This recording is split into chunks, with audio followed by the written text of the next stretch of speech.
Il est 15 heures. Merci de nous rejoindre pour suivre avec nous ce journal dont tels sont les titres. Le chef de l'État Ismaël Omar Guelleh a pris part au 39e sommet ordinaire de l'Union africaine. L'eau était au cœur de ce sommet. Également dans l'actualité, le Kenya et la Somalie relancent les échanges transfrontaliers. C'est ce que nous verrons en fin de journée. Bonjour à tous et nous allons à Addis Abeba, la capitale éthiopienne, en ce début de journal où le chef de l'État Ismaël Omar Guelleh a pris part au 39e sommet ordinaire de l'Union africaine. Consacré à la thématique de l'eau, une problématique très répandue sur le continent, ce sommet a donné lieu à d'intenses débats. Au cours de cette rencontre, les discussions ont d'emblée porté sur les voies de remission au déficit d'eau, dispositions vitales et sources incompréhensibles du développement socio-économique dans les pays africains à la haute prévalence d'aridité.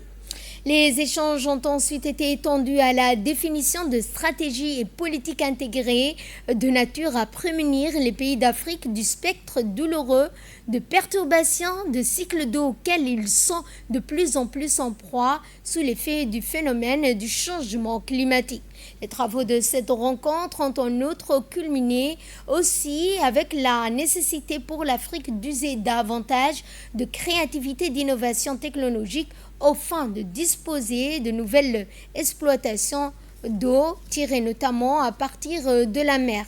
À noter par ailleurs que cette réunion au sommet de l'Afrique n'a pu faire l'impasse sur la notion d'assainissement de l'eau. Le président de la République, Ismaël Omar Guelleh, a dévolu l'essentiel de son intervention que vous suivrez dans ce journal au partage d'expertise de notre pays en matière d'accès durable à l'eau. Dans cette intervention, le président de la République a tout d'abord relayé combien la lutte contre le stress hydrique a conduit notre pays à investir dans des technologies innovantes, notamment le dessalement de l'eau de mer.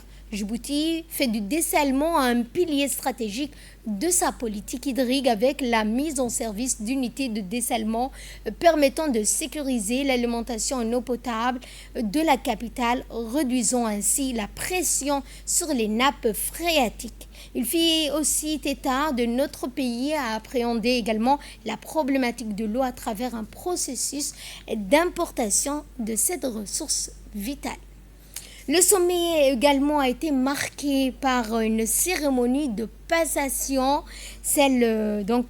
au cours du Burundi, qui a pris la présidence de l'Union africaine sur la base de principes de rotation régionale, la présidence relevant pour le mandat de 2026 à la région de l'Afrique de l'Est, dont le Burundi fait partie géographiquement.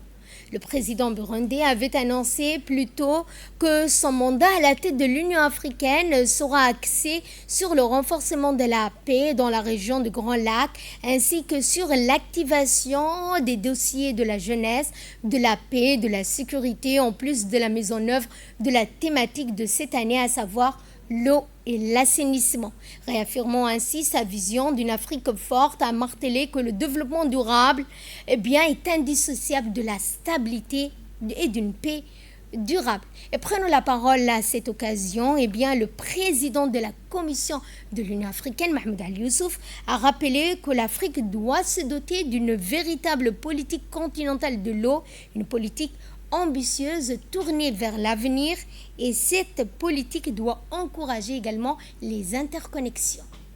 Excellences, Mesdames et Messieurs, ce 39e sommet de l'Union africaine aura pour thème l'eau et l'assainissement, une denrée vitale pour nos populations et les économies, un bien collectif qui doit être une source de paix, de rapprochement entre les nations. Notre sommet se tient dans un contexte géopolitique en crise, aussi bien sur le continent qu'à travers le monde. Faire taire les armes sur notre continent peine à aboutir. La fragilité politique et institutionnelle d'un certain nombre de nos pays nous préoccupe. Les conflits ouverts ou latents deviennent chroniques. Les changements constitutionnels de gouvernement refont surface et nous rappellent les temps obscurs post-indépendance. Le bouleversement de l'ordre international a certainement un impact significatif sur les affaires du continent, sans oublier les ingérences récurrentes dans nos affaires par des acteurs externes. Le multilatéralisme est mis à rude épreuve et l'on assiste à l'émergence de l'unilatéralisme et du protectionnisme. Face à ce constat, l'Afrique devra se renforcer à travers l'accélération de ses programmes d'intégration politique et économique. Les institutions panafricaines devront redoubler d'efforts et de détermination. La ZLECAf, l'ODA-NEPAD, le CDC et les autres mécanismes de l'Union africaine. Nous solliciterons de plus en plus les institutions financières africaines, l'AFC, la Banque africaine de développement, l'Afri-Exim Bank. Excellences, Mesdames et Messieurs, les communautés économiques régionales doivent aussi monter en puissance. D'ici 2050, l'Afrique doit pouvoir se mesurer au grand bloc économique de l'avenir. L'agenda 2063 et les programmes phares doivent nous guider vers cette Afrique que nous voulons, forte, autonome et prospère. Il ne s'agit pas de vœux pieux, mais d'un impératif de survie. Les grands ensembles politico-économiques se préparent à cette polarisation du monde. L'Afrique est certes dans le sud global, mais l'Afrique a sa marque de fabrique et son marqueur identitaire. Prenons la parole à cette occasion. Le président de la République, Ismaël Omar Guelleh, a parlé de l'impératif de l'amélioration de la condition de vie, la création d'emplois ainsi que la réduction des inégalités. Monsieur le Président, Mesdames et Messieurs les chefs d'État et de gouvernement, Monsieur le Président de la Commission de l'Union africaine, Mesdames et Messieurs, permettez-moi d'abord, à l'entame de mon propos, de féliciter la République d'Angola pour son leadership, le travail accompli, tout comme les contributions apportées à la tête de l'Union tout au long de son mandat durant l'année 2025. Je saisis également cette occasion pour féliciter la République du Burundi pour son accession à la présidence de l'Union africaine. Nous souhaitons au président du Burundi plein succès et nous lui exprimons le soutien de la République de Djibouti pour sa présence. Monsieur le Président, c'est avec joie que je prends part cette année, cette 39e session ordinaire de l'Union africaine et que je salue la volonté politique qui nous anime et qui nous a réunis aujourd'hui autour de ce thème vital. Permettez-moi tout d'abord d'exprimer notre profonde gratitude à la République fédérale démocratique d'Éthiopie pour son hospitalité fraternelle et pour l'excellente organisation de cette 39e session de notre organisation. Je tiens également à saluer l'engagement constant de la Commission de l'Union africaine en faveur des grandes priorités de notre continent. Nécessité vitale, l'eau figure au premier rang de ces priorités. Elle touche au cœur même de la dignité humaine et constitue une préoccupation quotidienne pour nombre de nos populations, aussi bien dans les zones rurales que dans les espaces urbains. Elle est aussi une condition essentielle de la réussite de l'agenda 2063, cette vision commune d'une Afrique prospère, intégrée et maîtresse de son destin que nous appelons de nos vœux. Monsieur le Président, l'eau est un facteur structurant dans le développement socio-économique de nos nations. Sans eau, point d'agriculture productive, point de sécurité alimentaire. Sans eau, point d'industrialisation durable. L'accès sûr et équitable à cette ressource conditionne l'amélioration des conditions de vie, la création d'emplois et la réduction des inégalités. Et dans le second volet de son intervention, le président de la République n'a pas manqué de rappeler l'importance que revêt la coopération africaine et ce qu'elle peut produire de meilleur. Nous sommes tous conscients, notre continent fait face à une répartition profondément inégale de ces ressources hydriques. Certains de nos pays sont confrontés à un stress hydrique sévère, tandis que d'autres subissent de manière récurrente des inondations dévastatrices. Une telle situation révèle l'ampleur des défis auxquels nous sommes collectivement confrontés. À ces déséquilibres structurels s'ajoute la perturbation croissante du cycle de l'eau sous l'effet du changement climatique, les sécheresses prolongées et les pluies irrégulières fragilisent nos écosystèmes et compromettent nos efforts de développement.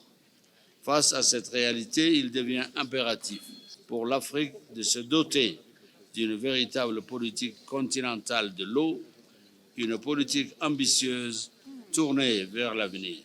Cette politique doit encourager les interconnexions hydrauliques régionales à l'image des projets que partagent les bassins fluviaux ou de transfert d'eau entre zones excédentaires et zones déficitaires. À cet égard, l'expérience de Djibouti, qui bénéficie aujourd'hui d'un apport significatif en eau potable provenant de la République fédérale démocratique d'Éthiopie, à travers un système d'adduction transfrontalière, est une excellente illustration d'intégration régionale et surtout de ce que la coopération africaine peut produire de meilleur. Et en marge de ce sommet, le chef de l'État Ismaël Omar Guelleh a reçu son homologue somalien, le président Hassan Sheikh Mahmoud. L'audience servit d'emblée de cadre de partie pour faire un large tour d'horizon des relations d'amitié et de coopération entre les deux pays et les deux peuples frères, aux liens séculaires forgés par la proximité culturelle, linguistique et géographique. Lors de cette rencontre, les discussions des relations bilatérales ainsi que l'évolution de la situation somalie en particulier, les efforts croissants déployés par le gouvernement somalien pour établir son autorité. Les deux parties ont évoqué l'importance que revêtait ce sommet pour faire face également aux défis de changement climatique. Retour à Djibouti où dans une dynamique de renforcement des filets sociaux et lutte contre les précarités alimentaires, le ministère des Affaires sociales et des Solidarités, l'UFA donc accompagné de la représentante de la Banque mondiale à Djibouti, se sont rendus sur le site du stock du MAS situé à PK13. Cette visite de terrain avait pour but de superviser la logistique de stockage, de s'assurer de la disponibilité immédiate des denrées destinées aux populations les plus vulnérables du pays. Le site de PK13 vise également à garantir que la chaîne d'approvisionnement reste fluide malgré les fluctuations et les prix mondiaux ainsi que les défis climatiques. Dans le cadre du projet d'urgence pour la sécurité alimentaire, une partie de cette stock est à distribuer pour les ménages pauvres, donc environ 60 000 ménages doivent être distribués. On est à 10 000 ménages au jour d'aujourd'hui et c'est programmé qu'on distribue pendant le mois de Ramadan jusqu'à 30 000 ménages. Comme ça, on va atteindre jusqu'à 40 000 avant la fin du mois de Ramadan. Et pour le dernier mois d'avril, on va faire les 20 000 ménages restants. Et aujourd'hui également, on va inaugurer le stock stratégique de proximité de Dikil, qu'on doit après ça acheminer ces vivres qui sont à Djibouti, dans les localités et dans les régions, pour être plus proche de la population vulnérable, Inch'Allah. Social toujours, poursuivant leur tournée de renforcement des infrastructures sociales et toujours dans le cadre de la semaine de la solidarité qui se clôture dans la région de Dikil, la ministre des Affaires sociales et des Solidarités, Olouf Ismaël Abdo, la représentante de la Banque mondiale, Madame Fatou Fall, ont franchi une étape historique pour la région de l'unité. En présence des autorités locales, elles ont officiellement inauguré le stock stratégique de proximité.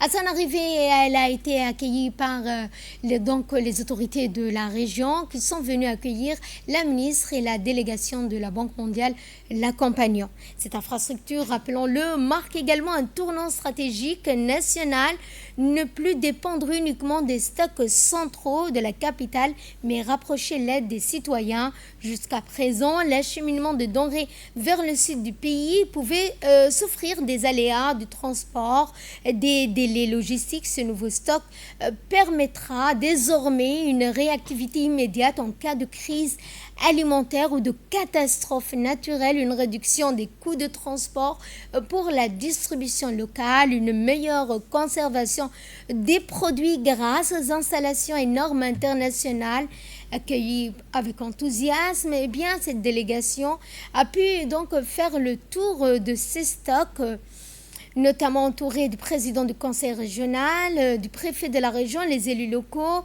les officiels qui ont donc pris part à cette visite lors de cette journée. Rappelons que ce stock de proximité a pour vocation d'être duplié dans les autres régions du pays. dans le cadre du projet d'urgence protection sociale, qui réaffirme bien entendu l'engagement du groupe de la Banque mondiale avec le ministère des Affaires sociales et des Solidarités pour renforcer la résilience de l'État, du gouvernement, à faire face en cas de crise, en cas d'urgence.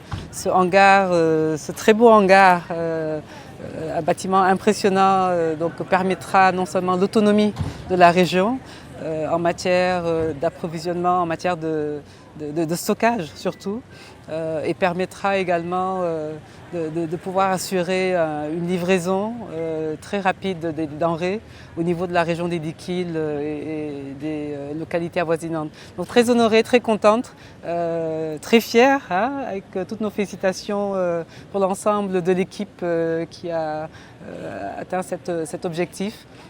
Félicitations à la ministre, à Bachar Oudoufa. Honnêtement, c'est un beau joyau. Et autre réaction que nous vous proposons de suivre lors de cette journée, c'est celle de la ministre des Affaires sociales et des Solidarités, Loufa Ismaël Abdo. Du projet protection sociale, nous avons vraiment pu acquérir une plateforme logistique pour toutes les régions de proximité, notamment le hangar, le guichet social de proximité, une plateforme de distribution, mais également les camions ici, les Sinotrac que vous voyez ici, également été acquis dans le cadre du projet protection sociale. Et dans une vision plus globale entre le gouvernement, le partenariat entre le gouvernement et la Banque mondiale, nous avons complété avec le projet de sécurité alimentaire un stock stratégique d'urgence qui a pu justement maintenant avec les hangars qui existent, avec les camions que nous avons, on a pu vraiment aujourd'hui constituer ce stock stratégique d'une quantité au moins qui puisse vraiment préserver l'autonomie de la République de Djibouti en matière de denrées de première nécessité pour une durée de 2 mois. Et ça, c'est vraiment une vision claire d'abord du chef de l'État qui a voulu, lors des plusieurs chocs exogènes, que la République de Djibouti puisse être résiliente. Et aujourd'hui, alhamdulillah, bifadlallah, nous avons pu, donc avec notre partenaire stratégique qui est la Banque mondiale, pu réaliser tous ces ouvrages, acquérir justement les camions pour les distributions, mais également constituer le stock stratégique de la République de Djibouti. Je voulais souligner également qu'il y a une distribution de 60 000 ménages qui a été qui est prévue dans le cadre de la sécurité alimentaire à titre non lucratif. Et ça également, c'est dans le cadre de la résilience des populations les plus vulnérables et surtout situées dans les localités les plus éloignées. Et aujourd'hui, à la veille du mois de Ramadan, vraiment c'est quelque chose de très nécessaire. Et la visite marathon de la ministre des Affaires sociales et des Solidarités, Loufa Ismaël Abdo, ainsi que la représentante de la Banque mondiale Fatou Fall, s'est poursuivie dans le cadre verdoyant de la Palmeraie de Dikil. Ce site emblématique a été choisi pour accueillir le futur parc loisirs de Dikil, dont la première pierre a été posée officiellement dimanche 15 février. Ce projet ambitieux marque une volonté claire du gouvernement d'offrir aux régions des infrastructures de divertissement, de cohésion sociale à la hauteur de celle de la capitale. Le lancement des travaux dans la Palmeraie n'est pas qu'un acte de construction, c'est une valorisation du patrimoine local. Le futur parc prévoit des espaces de détente, des aires de jeu pour les enfants et des zones de rencontre pour les familles, transformant ainsi ce site historique en un véritable levier d'attractivité pour la région. Rappelons que le maître d'œuvre de ce projet est l'ADDS qui pilote également plusieurs programmes structurants dans la zone, dont son directeur général Mahdi Mohamed Jama, que nous vous proposons d'écouter. Également financé 3 km de réseau d'eau. Nous avons financé une cinquantaine de jeunes en entrepreneuriat. Nous avons également financé beaucoup d'associations et notamment dans toute la région, qui ont financé des petits projets dans la région. Maintenant, dans le cadre de ces nouveaux projets, dit Pierre Khairat, nous allons beaucoup investir dans la ville de Dikil. Donc il y aura 3 km de réseaux bitumeux, voiries bitumeux, qui vont compléter les voiries qui ont déjà été faites. Nous sommes dans ce magnifique parc Palmarais, où nous allons en faire un parc où il y aura beaucoup de facilités, notamment des restaurants. Nous allons faire un espace zoo pour les enfants. Mais également ici, c'est un endroit historique puisque c'est là que le parti RPP a été créé. Donc un petit musée de la ville également. Nous allons bien sûr faire également ramener l'eau sur 37 km depuis la ville de Dikil vers l'extension de la ville de Dikil. Une grande soirée de soutien a été organisée en faveur de la candidature du président de la République, Ismaël Omar Guelleh. Eh bien, cette soirée organisée par l'association Tolonais a été organisée au Kempinski. L'événement a rassemblé de nombreux invités, sympathisants, membres de la société civile, représentants de différentes communautés qui se sont rendus dans une atmosphère conviviale et empreinte d'engagement patriotique.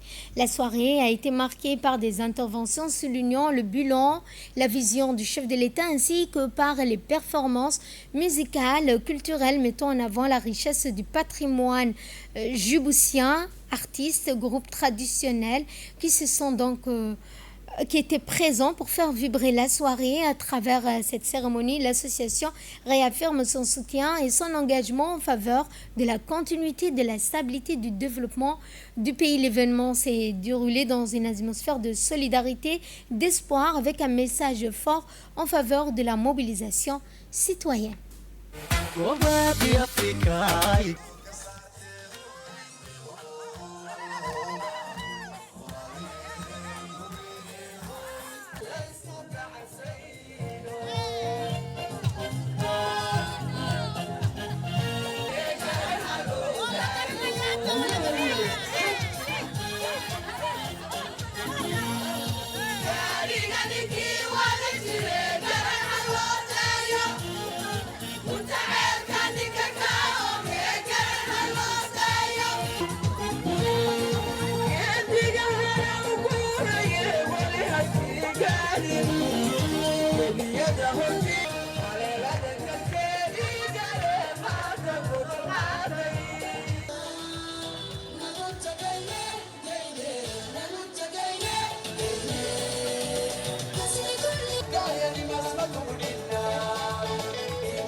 Ce soir, nous ne sommes pas réunis par hasard.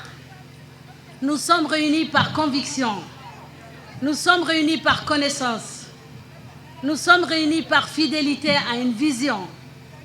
C'est un immense honneur pour notre association Tolonais de vous accueillir à cette soirée dédiée au soutien de la candidature de son Excellence, Monsieur le Président de la République, son Excellence Ismaël Omar Guelleh. Tolonais, ce n'est pas un mot, c'est un message, c'est une valeur, c'est la certitude que le progrès naît de l'unité, du dialogue, de la capacité à se rassembler au-delà de nos différences. Et cette conviction, c'est exactement celle qui a guidé le leadership du président de la République. Un leadership de cohésion, un leadership de stabilité, un leadership de rassemblement. On dit que la réussite se voit quand le travail parle de lui-même.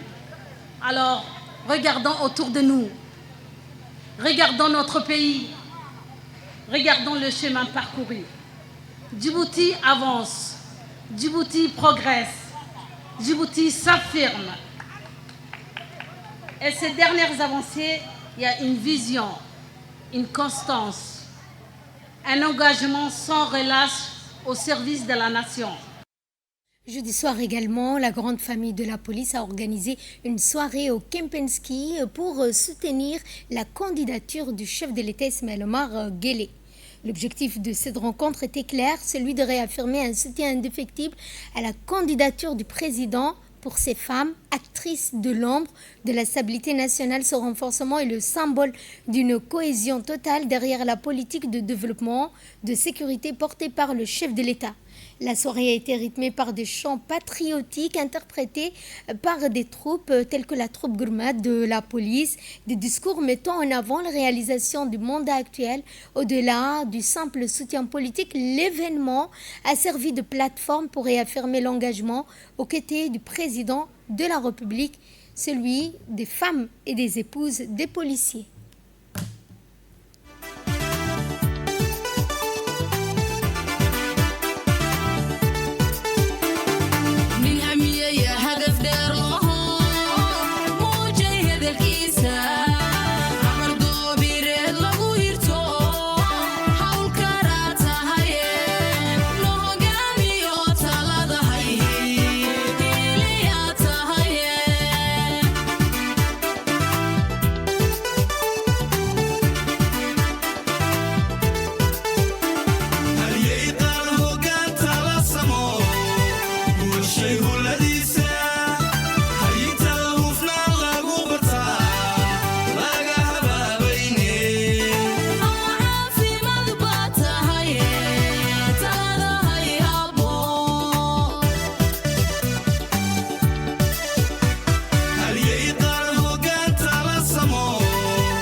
Et la représentante des épouses de la police a fait un discours reflétant également leur engagement et leur soutien au président de la République.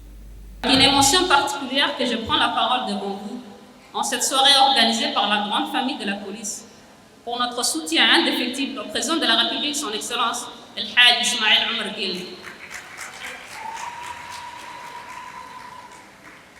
Nous sommes réunis pour une cause qui dépasse les simples ambitions politiques. Il s'agit de la continuité du destin de Djibouti, Dès son accession à la magistrature suprême, le chef de l'État a érigé la promotion de la femme au rang national. Il a cru en nous avant même que nous n'osions y croire nous-mêmes. Sous son leadership, la femme djiboutienne est passée de l'ombre à la lumière. Elle n'est plus seulement le pilier du foyer, elle est devenue le pilier de l'émergence. Par sa clairvoyance, le président a compris qu'on ne peut pas construire l'avenir d'un pays en laissant sa force de vivre de côté.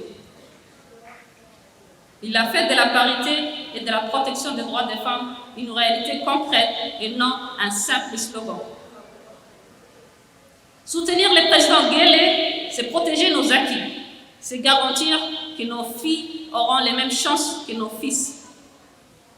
Mes chères sœurs, chers collègues de la grande famille, nous les femmes sommes souvent les premières à ressentir les bienfaits de la paix et de la stabilité. Nous savons ce qu'il en coûte lorsque l'ordre est menacé. C'est pourquoi notre soutien à la candidature du président n'est pas seulement un acte politique, c'est un acte de préservation de notre avenir. Nous ne votons pas seulement pour un candidat, nous votons pour le respect de la dignité féminine, l'éducation de nos filles et la stabilité de notre pays. Le président Guelleh a été le champion de la cause des femmes. Aujourd'hui, il est temps pour nous, femmes, épouses de policiers, de réaffirmer notre engagement à ses côtés.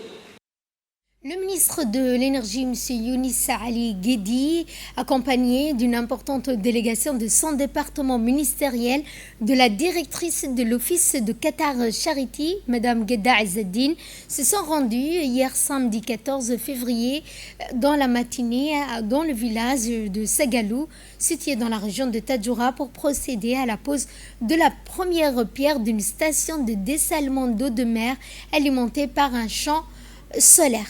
À leur arrivée, le ministre a été accueilli tout d'abord par le préfet de la région de Tadjoura, Mohamed Ahmed Abbas, président du conseil régional, des parlementaires de la région, dont l'honorable Husseina Abdelkader, des élus de la région, un accueil chaleureux de la part des habitants, des notables du village.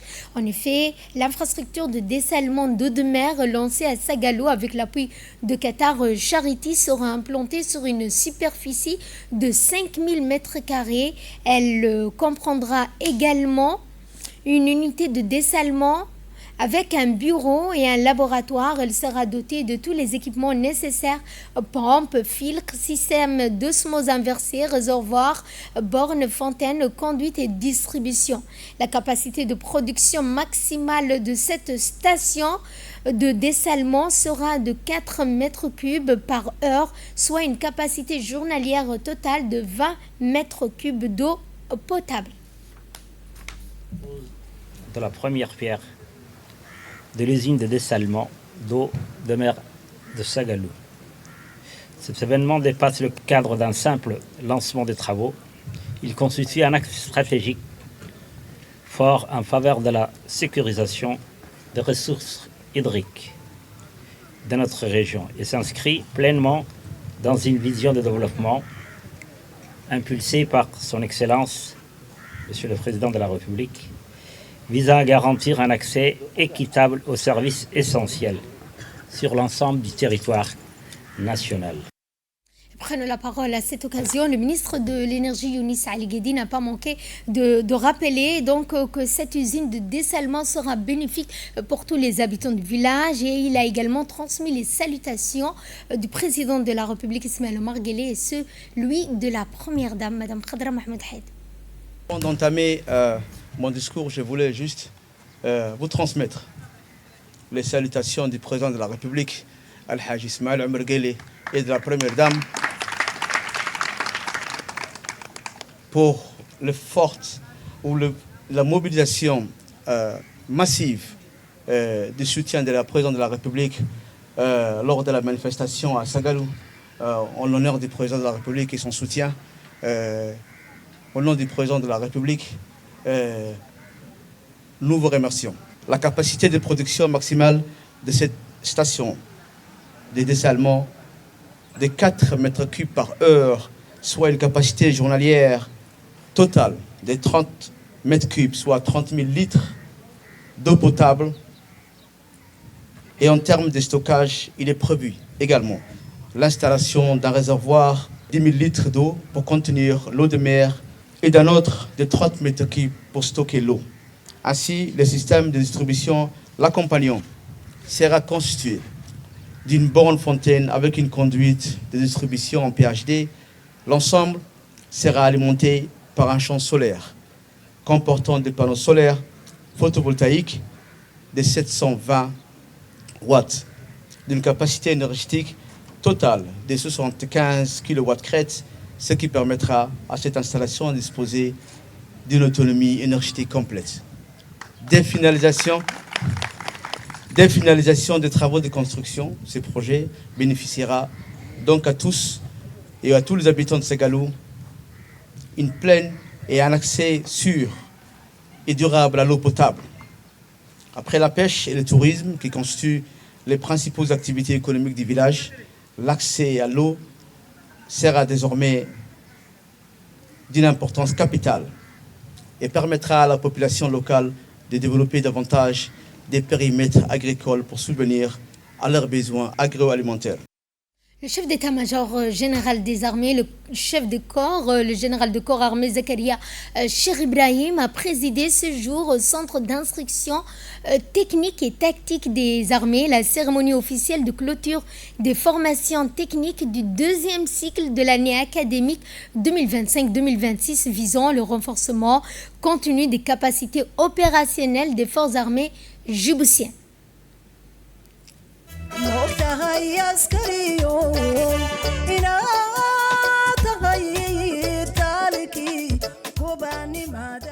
Arrivé, le général Zakaria Cheikh Ibrahim a été accueilli par les autorités militaires présentes avant de procéder à la revue de l'inspection du détachement d'honneur, marquant ainsi le caractère solennel de cette cérémonie.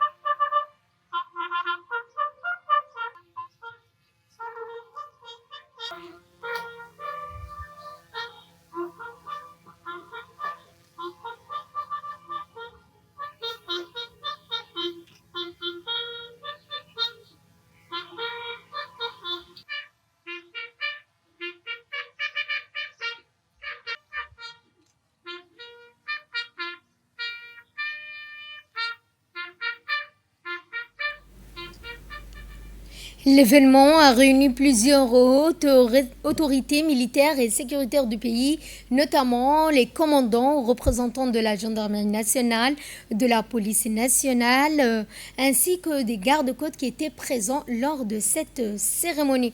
Eh bien, donc, place à la cérémonie qui s'est poursuivie par la lecture et la récitation d'un verset coranique que nous vous proposons de suivre.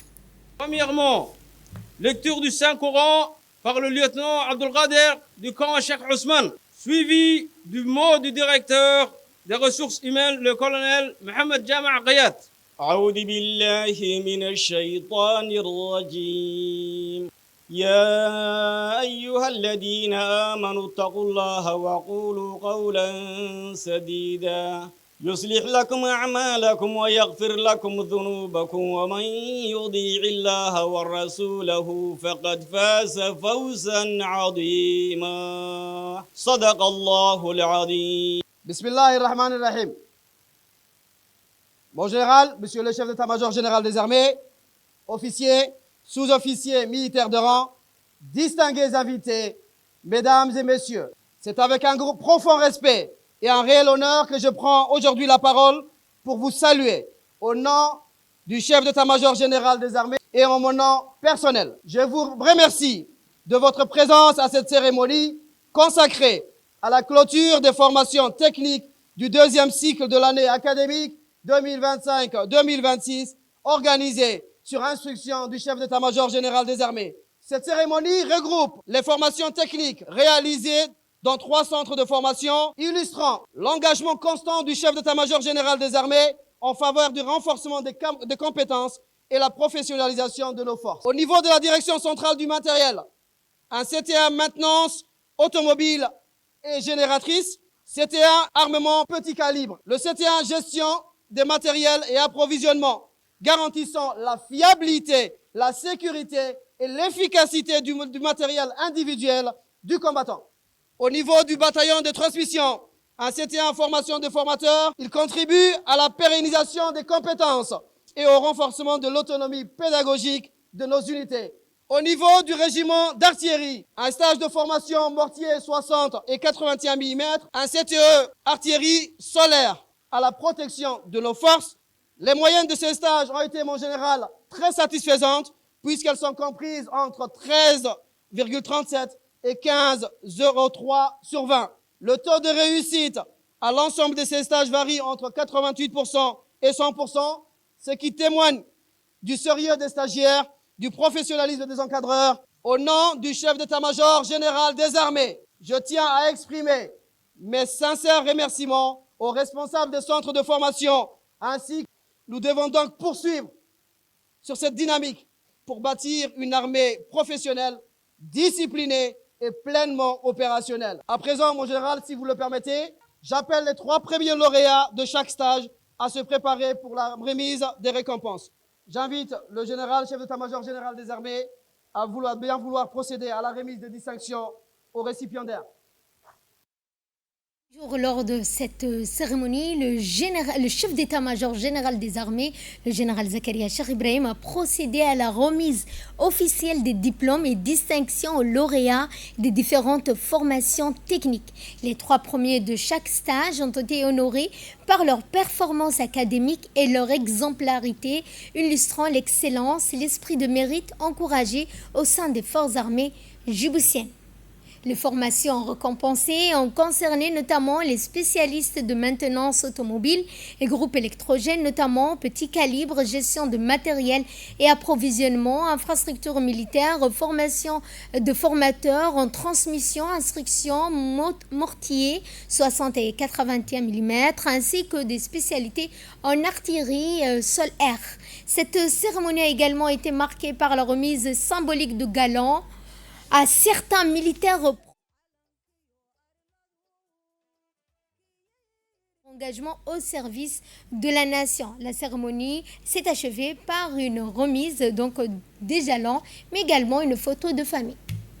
C'était l'appel de la prière d'Al-Asr et nous poursuivons ce journal par une session de formation au profit des associations communautaires, notamment du quartier Jagabuldouk, dans le cadre du projet d'amélioration de bidonvilles et de développement urbain intégré du quartier de Jagabuldouk à quartier 7, l'UNFD, en partenariat avec Aroulos et l'appui technique du cabinet d'Oufan, a organisé une session de formation au profit de ces associations. Le projet Zéro bidonville n'est plus un simple slogan, mais une réalité tangible qui transforme progressivement le visage notable de la capitale. Cette cérémonie a réuni 24 associations du quartier Jagabuldouk de quartier 7 étaient également présents lors de cette rencontre. Le directeur de l'Aroulos, la coordinatrice du projet de l'UNFD, le président de la commune de Blaos, ainsi que le représentant des associations. 2 axes prioritaires structurent ce fonds, l'innovation, la jeunesse, afin de renforcer l'employabilité et l'accès aux formations. D'amélioration des bidonvilles et du développement urbain intégré de Jagabuldouk. Si nous sommes réunis aujourd'hui, c'est avant tout grâce à la vision humaniste et à la détermination sans faille du président de la République, son Excellence M. Ismaël Omar Guelleh. Sous son leadership éclairé, le projet national Zéro bidonville n'est plus un simple slogan, mais une réalité tangible qui transforme le visage de notre capitale et de notre commune. Le chef de l'État a placé la dignité humaine au cœur de son action. Il veut une vie décente pour chaque citoyen djiboutien. Pour les familles déplacées, c'est la promesse de belles habitations modernes et sécurisées. Ces formations ont été effectuées dans le cadre du programme Zéro Bidonville et du projet financé par la Banque islamique de développement et qui consiste à outiller les associations des quartiers de Djagaboldo à mieux piloter et mieux exécuter les activités financées par le Fonds de développement communautaire qui sera très bientôt lancé dans le cadre du projet.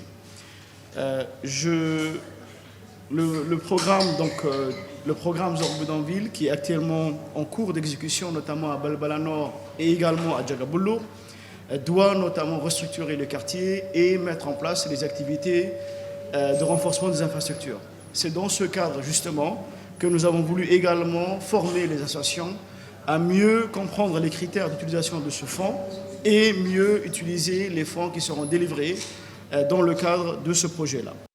Et autre intervention que nous vous proposons de suivre, c'est celle de la coordinatrice du projet à l'UNFD. En partenariat avec l'ARLOS et l'appui technique du cabinet OUFAN, a organisé une session de formation au profit des associations communautaires du quartier Djagaboldo.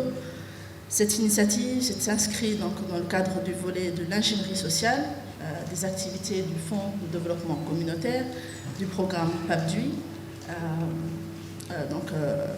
qui avait donc pour objectif de renforcer les capacités organisationnelles, financières des associations locales, afin de leur permettre de jouer pleinement le rôle de développement communautaire et d'assurer une gestion efficace, transparente et efficiente. Dans sa mise en œuvre donc, de ce programme, l'UNFD appuie ses partenaires locaux, notamment le sous-préfet de la sous-préfecture du 2e arrondissement, ainsi que le maire de la commune. L'IGAD de l'autorité intergouvernementale pour le développement a organisé un atelier national de renforcement des capacités consacré à la protection des réfugiés, à la promotion de solutions durables et inclusives. La rencontre qui s'est tenue à l'hôtel Bess Western 1er durera jusqu'au 12, c'est-à-dire 2 jours. L'événement a été organisé par des représentants du secrétaire exécutif de l'IGAD, en présence du secrétaire général du ministère de l'Intérieur ainsi que du secrétaire exécutif de l'Office national d'assistance aux réfugiés et sinistrés, l'ONARS. L'atelier a réuni un large éventail de participants, notamment les parlementaires, des décideurs politiques, des représentants de la société civile, du secteur privé, des institutions nationales, des organisations non gouvernementales du ministère sectoriel ainsi que des partenaires internationaux. Placés sous le thème du cadre national de Djibouti, mis en œuvre et harmonisé en alignement avec les engagements régionaux et internationaux, cette initiative vise à consolider les connaissances. Effective laws and policies are the foundation. Dans le reste de l'actualité, pour sa part, nous allons voir le secrétaire exécutif de l'ONARS qui a présenté les avancées réalisées au niveau national. De son côté, le secrétaire général du ministère de l'Intérieur a mis en avant l'engagement constant de Djibouti en faveur de l'accueil et de la protection des réfugiés. Mesdames et messieurs, depuis son indépendance, notre pays a toujours été une terre d'accueil pour les réfugiés des pays limitrophes, avec plus de 35 000 réfugiés et demandeurs d'asile installés sur notre territoire, soit plus de 3% de notre population. Nous faisons face à des défis considérables. Aujourd'hui, le contexte est particulièrement différent et difficile. L'interruption récente de l'aide humanitaire a fragilisé les mécanismes de soutien dont dépendent des milliers de familles réfugiées. Face à cette épreuve, nous n'avons pas le droit de faiblir. Bien au contraire, cette réalité nous oblige à redoubler d'efforts et à renforcer nos capacités nationales afin de garantir la protection et l'inclusion des réfugiés malgré la réduction des ressources disponibles. C'est pourquoi je réaffirme l'engagement indéfectible de l'ONARS à poursuivre son mandat avec détermination et clairvoyance dans l'esprit de la loi nationale sur les réfugiés. Notre mission est de bâtir un avenir pour la protection des réfugiés qui s'inscrit dans une approche résolument inclusive, durable, profondément humaine.